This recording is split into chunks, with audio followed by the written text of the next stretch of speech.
తొక్కి తొక్కి మళ్ళా కనకేసి కొట్టి కనంగి కొడితే నీరు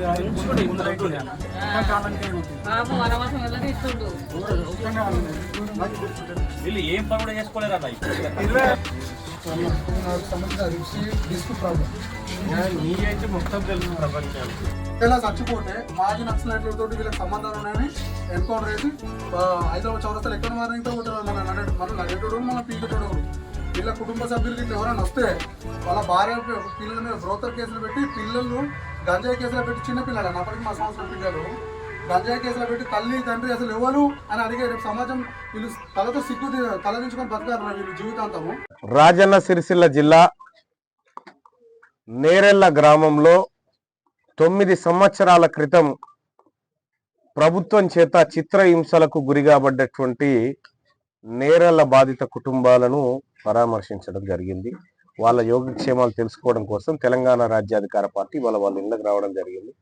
ఇక్కడ ఉన్నటువంటి బాధితులు ఎవరైతే ఉన్నారో 9 సంవత్సరాలుగా న్యాయం కోసం వివిధ వ్యవస్థల చుట్టూ తిరుగుతూ రాజకీయ నాయకుల చుట్టూ తిరుగుతూ అలిసిపోయి ఏదో ఒక రోజు న్యాయం జరగకపోతుందా అనేటువంటి ఒక చిన్న ఆశతోని ఎదురు చూస్తున్నటువంటి సందర్భంలో నేను గతంలో ఈ కుటుంబాల వైపు లేకపోతే ఈ బాధితుల వైపు నిలబడి మా గళాన్ని విప్పడం జరిగింది.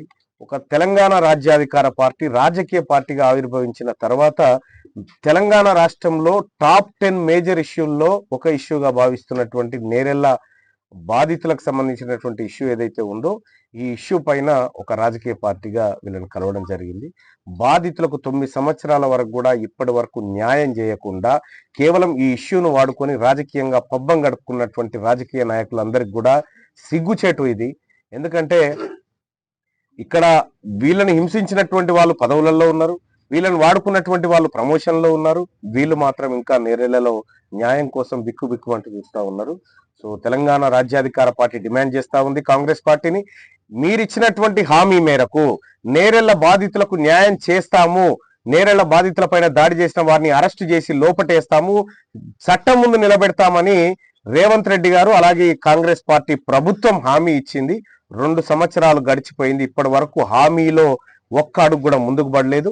ఈ రాష్ట్ర ప్రభుత్వాన్ని చెప్తా ఉన్నా రేవంత్ రెడ్డి గారు, మీరు గత పాలకులు కాంప్రమైజ్ అయిపోయారా? ఒకవేళ అయిపోతే మేము కాంప్రమైజ్ అయిపోయినామని అన్న స్టేట్మెంట్ ఇవ్వండి. లేదంటే ఇదే కాంగ్రెస్ పార్టీ లోక్సభ మాజీ స్పీకర్ మీరా కుమార్ ని కూడా తీసుకొచ్చి ఇక్కడ రాజకీయ వాతావరణాన్ని అనుకూలంగా మలుచుకుంది. మరి అటువంటి కాంగ్రెస్ పార్టీ వాళ్ళ అధికారంలో ఉన్న సందర్భంలో బాధితులకు న్యాయం జరగకపోవడం సిగ్గుచేటు.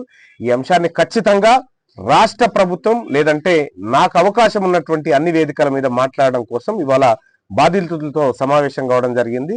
ఇప్పటికైనా వాళ్ళకి న్యాయం జరగాలని కోరుకుంటున్నాం, లేదంటే భవిష్యత్తులో ఖచ్చితంగా వీళ్ళకి న్యాయం చేసే దిశగా మా వంతు పోరాటం చేస్తాం.